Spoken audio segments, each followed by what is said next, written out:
Salut les investisseurs et bienvenue sur le macro crypto du 28 avril 2025. On va faire le tour du marché crypto au complet comme chaque semaine. Et avant qu'on commence, oublie pas de t'abonner à la chaîne pour ne pas manquer les prochains contenus. On parle de finance, d'investissement et bien sûr du marché crypto. Allez, c'est parti. Donc pour commencer, on peut voir qu'on a un joli rebond sur le MVRV ratio. Comme j'avais indiqué, on avait un point bas ici qui était possible sur cet indicateur. Pour l'instant, on a des investisseurs de long terme qui ont l'air d'être plutôt contents de reprendre des positions sur la zone des 80 000 $ qu'on a pu voir précédemment. Et on est revenu maintenant sur les 95 000 $. Donc on va voir que c'est une zone qui est très intéressante et on va vouloir voir cette zone tenir pour confirmer une potentielle reprise haussière. Maintenant, on a aussi le NUPL qui nous indique les profits et pertes non réalisées. Et pour l'instant, on peut voir qu'il n'y avait pas eu de grosse prise de profit sur le marché des cryptos. D'ailleurs, on va regarder par la suite sur les ETF et tu verras que là aussi, on avait des indications qu'il n'y avait pas de grosse prise de profit. Et pour l'instant, on peut voir qu'on est en train de revenir dans la zone de profit maximale sur cet indicateur. Pour ce qui est du SOPR, qui nous montre en fait si on est en train de vendre les bitcoins à perte ou à profit. Donc, excuse-moi, je t'avais déjà indiqué que sur cet indicateur, ce qu'on voulait voir, c'est que quand les bitcoins sont vendus en dessous de la zone des 1, c'est-à-dire qu'ils sont vendus à perte, on veut voir cet indicateur remonter. Si cet indicateur commence à stagner sous la zone des 1, c'est ce que l'on ne veut absolument pas voir, en fait, parce que c'est un signal de bear market. Quand on est en bear market, en fait, le but, c'est simplement de sortir du marché, et donc on a de plus en plus de gens qui capitulent et qui vendent sous leur prix d'achat. Ici, c'est pas du tout ce qu'on voit. On a pu voir l'indicateur remonter, en fait, au-dessus de la zone des 1, et donc ça, ce que ça veut dire, c'est que, pour l'instant, on a des traders qui sont en train de prendre des profits, de vendre leur bitcoin à profit. On n'a toujours pas beaucoup plus de dépôts sur les exchanges, ce qui nous indique que pour l'instant, on n'est pas encore revenu sur des zones de vente potentielles, mais il faut quand même noter qu'on a un petit pic ici qui correspond en fait un peu à ce qu'on avait dans les semaines précédentes, au moment où il y avait des investisseurs qui voulaient larguer un petit peu, mais c'est pas des gros pics comme on a pu voir pendant le mois de décembre et de janvier 2024-2025. Donc, ici, pas de gros dépôts sur les exchanges, ce qui veut dire pas de pression, pas de nouvelle grosse pression vendeuse qui est en train de se profiler. Pour ce qui est des holders de court terme, et donc ça c'est l'indicateur que j'avais envie de te montrer, on est revenu en fait à leur prix d'achat, puisque leur prix d'achat est aux alentours des 92 937, donc on va dire 93 000 $, et que maintenant le Bitcoin est au-dessus des 93 000 $. Donc là, pour l'instant, on peut avoir des holders de court terme qui soit sont en train de sortir de position parce qu'ils se sont trop chiés dessus et donc maintenant ils veulent justement sortir à break-even. Cette pression est en train de se faire, donc c'est peut-être le petit spike qu'on a vu sur les dépôts sur les exchanges avec les holders de court terme qui voudraient ressortir de leur position. Mais on a aussi une potentielle reprise de confiance. Donc là, si le prix arrive à se maintenir au-dessus de cette zone et que les holders de court terme font leur vente et qu'ils ne sont plus en danger, là, on pourra reprendre un petit peu plus de confiance sur le marché. Pour ce qui est des holders de long terme, j'avais déjà indiqué que eux, en fait, ils sont en train de recommencer à accumuler doucement. Donc, ils ont accumulé tout doucement pendant qu'on était dans la zone des 75 000 à 80 000 $. Donc pour moi, c'est une première zone d'accumulation. Si on va revisiter cette zone, ça vaut la peine de mettre une cartouche dans cette zone-là, puisque des acteurs nous ont montré qu'ils avaient l'intention de défendre ces paliers de prix. Maintenant, on est revenu dans la zone des 95 000 $ et il va falloir voir si on arrive à maintenir les 95 000 $ avec les holders de court terme qui peuvent amener un petit peu de pression baissière. Pour ce qui est des indicateurs un petit peu au niveau des réseaux sociaux, ce qu'il faut constater, c'est qu'on n'a toujours pas une grosse reprise d'activité sur Twitter. Et donc, pour l'instant, on est un petit peu dans la mort cérébrale sur le marché des cryptos.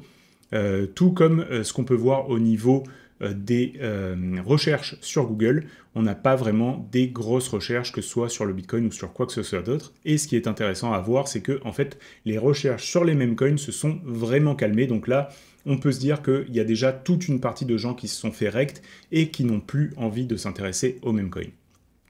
Par contre, au niveau de la SEC, eh bien, on a de plus en plus de documents qui sont déposés pour créer des produits institutionnels qui sont basés sur les crypto-monnaies, la blockchain, etc. Donc là, il y a quand même de l'intérêt institutionnel qui est en train de se mettre en place sur les crypto-monnaies. Pour ce qui est du Fear and Greed Index, on est de retour en fait à la moyenne, donc à 54. On est plutôt neutre. Donc on a une reprise de confiance qui est en train de se faire au niveau des personnes qui sont sur le marché des cryptos. Hier, on était repassé légèrement en grid. Là, aujourd'hui, on a eu une petite baisse qui est venue calmer tout le monde, retour dans la zone des 92-93 000 $ pour finalement faire un rebond. Mais on peut voir que finalement, ça suit vachement le marché boursier. Le problème avec ça, c'est que en ce moment, on a la période des earnings avec notamment mercredi des earnings de compagnies qui sont assez grosses de tête comme ça. Il y avait Microsoft, Meta. Je regarde un petit peu justement pour ne pas dire de bêtises. Donc oui, Microsoft et Meta le mercredi et jeudi, on aura Amazon, Apple. Donc là, il va y avoir forcément des mouvements qui vont se créer sur les marchés. Et bien sûr, quand on va avoir Nvidia, etc., ça risque de faire bouger encore plus.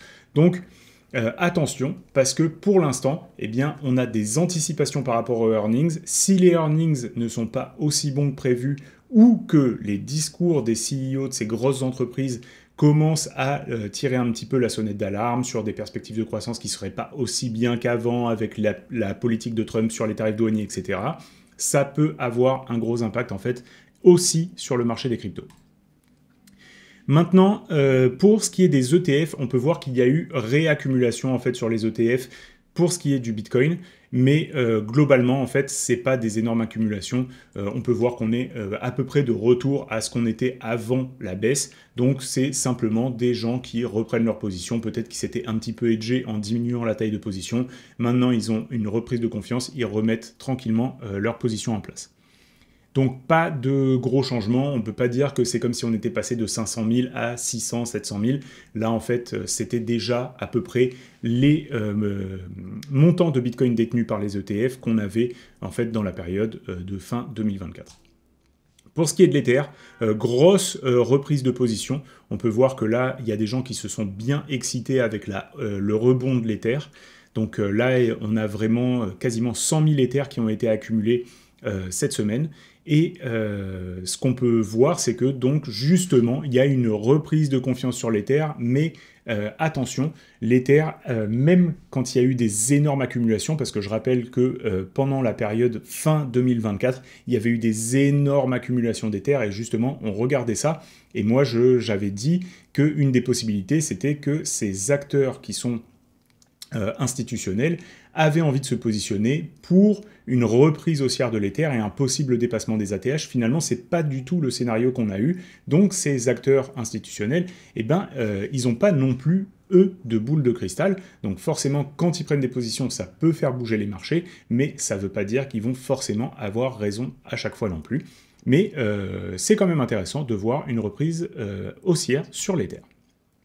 Pour ce qui est du marché chinois, toujours rien qui se passe. Et on va passer aux liquidations. Donc pour les liquidations, on peut voir qu'on a des belles zones de liquidation qui se sont accumulées aux alentours des 95-96 000 $ pour le quotidien. Et donc, ça, ce qui est intéressant, c'est qu'en fait, ça veut dire que pour l'instant, eh bien, on a des gens qui shortent le marché sur cette zone. Et comme tu le sais, mécaniquement, quand on a des shorts, ça veut dire qu'on peut venir aller chercher ces shorts, ils sont obligés de couvrir, et donc, eh bien, c'est des ordres d'achat qui vont être obligés d'être passés au marché. Donc là, finalement, ça pourrait, comme ça, venir nourrir cette montée, donc mécaniquement faire monter le prix quand on aurait des liquidations en cascade et potentiellement des short squeeze. Maintenant, si on regarde un petit peu sur la semaine, les liquidations, où est-ce qu'elles ont été accumulées, On peut voir que, encore une fois, c'est cette zone au-dessus des 95 000 $, donc on va dire jusqu'à quasiment 97 000 $, il y a de l'intérêt. Et on peut voir que les zones qui sont un peu plus au sud sont beaucoup moins chaudes. Par contre, bien entendu, c'est assez large, mais il y a une accumulation jusqu'aux 87 000 $. Mais on voit que la grosse zone chaude, c'est plutôt des shorts qui sont en train de s'engouffrer depuis qu'on a eu cette petite réjection sur les 95 000 $. Donc intéressant, ça voudrait dire qu'on pourrait avoir un petit peu plus de poussée haussière pour aller liquider ces shorts. Et maintenant, si on regarde sur le mois, pour se donner un petit peu une idée un petit peu plus long terme, là on peut voir que effectivement on a cette poche de short, ensuite on en a une au-dessus au niveau des 103 et des 106 000 $, même si eux, je pense qu'ils sont beaucoup moins faciles à liquider, parce qu'en fait il faudrait un gros spike à la hausse pour aller les liquider, sinon ils sortiront tout simplement de leur position avant d'être inquiétés. Pour ce qui est des liquidations au sud, on a vu cette poche au niveau des 82 000 $. Il n'y a pas grand-chose entre les deux, donc pas forcément de gros intérêt à aller liquider ici. Par contre, les 82 000 $ et puis beaucoup plus bas aux alentours des 63 000. Si on arrive jusque-là, en fait, mettre des ordres d'achat dans cette zone des 59 à 65 000 $, ça peut être très intéressant. Maintenant, si on regarde un petit peu ce qui se passe sur les Google Trends, on a déjà pu le voir rapidement tout à l'heure, mais il n'y a pas de reprise en fait des recherches, que ce soit sur le Bitcoin, sur les cryptos ou sur l'Ether. Donc c'est un peu le calme plat et justement, comme je l'avais dit la semaine dernière, c'est dans les moments où il y a un désintérêt sur le marché qu'il y a les meilleures opportunités. Donc la semaine dernière, on a fort heureusement pu commencer à alerter sur le fait qu'il y avait des opportunités. Maintenant, je pense qu'on est sur une zone de prix qui n'est pas forcément très intéressante pour des personnes qui sont un petit peu plus sur le court terme, même pour celles qui sont sur le long terme. Si ton plan c'est de continuer à DCA, continue à faire ton plan. C'est justement l'exécution de ton plan qui va te permettre de t'enrichir et de réussir à créer justement un stack de Bitcoin comme tu as envie de le faire. Mais par contre, de mettre une cartouche sur la zone sur laquelle on est, c'est une zone de résistance avec potentiellement les holders de court terme qui peuvent avoir envie de décharger. Donc je ne pense pas que ce soit extrêmement judicieux tant qu'on n'a pas confirmé que le prix ne commence pas à consolider au-dessus de cette zone. La prochaine zone, bien sûr, ce sera les 100 000 $ avec ce chiffre rond psychologique où là, si on reprend les 100 000 $, il pourra y avoir beaucoup plus d'espoir, mais qui pourra aussi causer de l'euphorie et donc potentiellement une bonne porte de sortie pour des capitaux, pour des portefeuilles qui auraient des gros capitaux à sortir. Je rappelle que pour nous, les petits investisseurs, c'est très facile de sortir d'un actif comme le Bitcoin.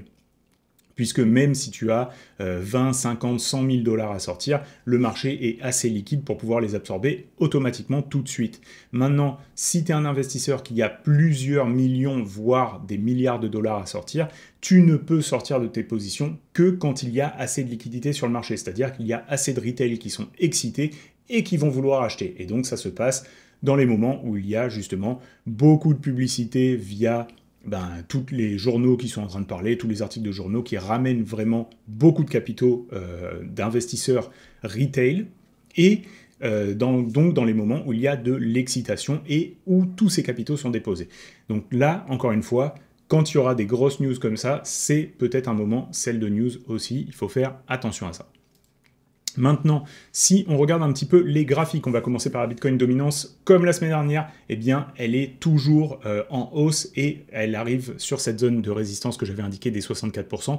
Donc pour moi, en fait, si on dépasse ici, il y a des fortes chances de revoir les 70% et je t'avais déjà indiqué que je serais très étonné d'avoir un Bitcoin qui repasse au-dessus des 70% de dominance, étant donné le nombre d'altcoins qu'on a sur le marché et des projets qui sont relativement importants comme le BNB, le Solana, l'Ether, qui, à mon avis, vont quand même conserver une certaine valeur. Donc, là, pour l'instant, on est vraiment sur une zone qui pourrait faire résistance. Si on voit un petit peu la Bitcoin dominance baisser, il pourrait y avoir le déclenchement d'une petite alt saison. Mais le problème, c'est que comme il y a beaucoup d'altcoins sur ce marché, il va falloir être très sélectif. Donc on a les gagnants habituels qui sont Sol et Sui, sur lesquels il y a possibilité de parier. Maintenant, on a un Ether qui a été très très déprécié, donc possibilité de rebond ici aussi, et le BNB qui a bien tenu avec le Tron. J'ai aussi noté que le Maker avait une configuration graphique qui était assez intéressante, on va le voir après. Pour ce qui est maintenant du Bitcoin, donc on peut voir que le Bitcoin, lui, il a repris cette zone des 92-93 000 $, il est revenu au-dessus de la VWAP ancrée qu'on avait identifiée la dernière fois, dont on parle déjà depuis des mois et des mois en fait, hein, ça fait depuis qu'on a cette consolidation que j'avais mis cette VWAP ancrée, pour nous indiquer si on conservait une tendance haussière ou pas. Donc pour moi, en dessous de cette VWAP ancrée, il fallait passer plutôt bear. On est repassé au-dessus. Donc tant qu'on ne voit pas de réjection ici, je pense qu'on peut repasser tranquillement avec un biais boule. Et on a aussi cette ligne rouge qui est l'open de l'année. Donc on veut vraiment voir cette semaine clôturer au-dessus de l'open de l'année et venir comme ça confirmer qu'on reprend un peu d'espoir sur le Bitcoin. Pour moi, on a des chances quand même de venir faire un range entre ces deux bornes, donc entre ces deux VWAP ancrées avec ces deux zones de support et résistance. Cette zone-là, bien entendu, qui est l'ATH de 2021 et la zone de consolidation précédente où on s'était bien fait chier l'année dernière. Donc voilà, pour le Bitcoin, sur le long terme, ça paraît assez clair. Sur le court terme, bon, tu vois, on commence à avoir une consolidation ici au-dessus de la zone de résistance. Donc ça, c'est plutôt bon signe pour aller chercher la prochaine zone aux alentours des 98-99 000 $ et pourquoi pas les 105 000 si jamais il y a une grosse poussée haussière. Mais en tous les cas, c'est plutôt encourageant de voir cette consolidation au-dessus de la résistance. Pour ce qui est de l'Ether contre le BTC, on commence à avoir tout doucement une consolidation ici. Donc là, on a vraiment touché un point extrême. Hein. Ça faisait depuis 2019 qu'on n'avait pas vu un Ether aussi déprécié contre le BTC. Donc potentiellement, on peut commencer à faire un petit DCA si on a des fortes convictions sur l'Ether. Mais globalement, on peut voir que l'Ether a beaucoup moins bien protégé le portefeuille que le Bitcoin. Et pour l'instant, la seule chose qu'on a, c'est un début de structure en daily qui nous montre que cette zone est défendue. Il va falloir beaucoup plus que ça pour retourner la tendance, mais pourquoi pas une reprise jusque dans cette zone-là, là, les zones qui sont en rouge, c'est pas déconnant en fait, peut-être la zone des 0.23 et ensuite la zone des 0.25, ça pourrait être quelque chose d'assez sensé. Donc là, si on regarde l'Ether contre l'USD, on peut voir qu'on a bien rebondi en fait sur cette zone qui était une zone majeure qui avait été travaillée de nombreuses fois et qui était le top de 2017. Donc ici, il y avait potentiellement ce rebond à prendre. Le rebond a commencé. Maintenant, on va vouloir voir dans la zone des 2000 si le prix arrive à tenir. C'est pas du tout gagné. Moi, je pense que la zone des 2000, ça peut justement refaire un petit peu des titres dans les journaux et une reprise de l'espoir. Moi, par exemple, sur CoinMarketCap, j'ai l'app qui arrête pas de m'envoyer des messages. Donc ça, pour moi, c'est des genres de trucs, de signaux de « attention, tout le monde reçoit ces messages et tout le monde se remet à s'exciter ». Donc, faire attention aussi à ce genre de trucs-là. Encore une fois, les gros portefeuilles peuvent se servir de ça pour décharger leur position. Mais là, on a vu qu'ils étaient repassés à l'achat. Donc, il y a de l'intérêt très clairement sur cette zone. Et si on va revisiter la zone des 1500, ça peut être intéressant de mettre des cartouches. Tout ce qui est en bas de 1500, en tous les cas, ça a l'air d'être défendu. Pour ce qui est de Maker, dont j'ai parlé rapidement, donc on peut voir qu'il est très déprécié contre le Bitcoin et qu'il va falloir qu'il reprenne en fait cette zone qui était la zone de support de très long terme. Là, on a un début de rebond et une consolidation après le rebond. Donc ça, généralement, pour moi, c'est des mouvements qui font... se traduisent un petit peu comme ça par la suite. Donc c'est très possible d'aller rechercher les 0.025 contre le Bitcoin et en fait d'aller rechercher le haut de cette mèche et le bas de ces zones qui avaient fait support par le passé. Donc c'est un trade qui n'est pas inintéressant, mais ça reste un trade. Hein. Je ne suis pas du tout en train de dire qu'il faut investir sur le Maker, mais pourquoi pas pour un petit trade de quelques semaines, ça peut être intéressant. Voilà, ça fait pas mal le tour du marché crypto. N'oublie pas qu'il est très corrélé avec le marché des actions. Donc ne pas complètement repasser ultra bull ou quoi que ce soit. Il va falloir bien entendu que la macro suive. Et pour l'instant, il y a beaucoup de peur sur le marché. On n'a pas encore vu l'or commencer à vraiment rebaisser. Donc, à mon avis, on a vu un petit top sur l'or avec l'atteinte de la zone des 3500. On a une consolidation, on veut voir l'or commencer à baisser pour se dire que les investisseurs institutionnels commencent à redevenir intéressés à prendre du risque sur les marchés. Voilà. Comme d'habitude, laisse-moi un like et si tu as des questions, je t'invite à les poser dans la zone commentaire. Et puis, abonne-toi à la chaîne si ce genre de contenu te plaise. Et on se retrouve la semaine prochaine pour un prochain point macro crypto. Bye!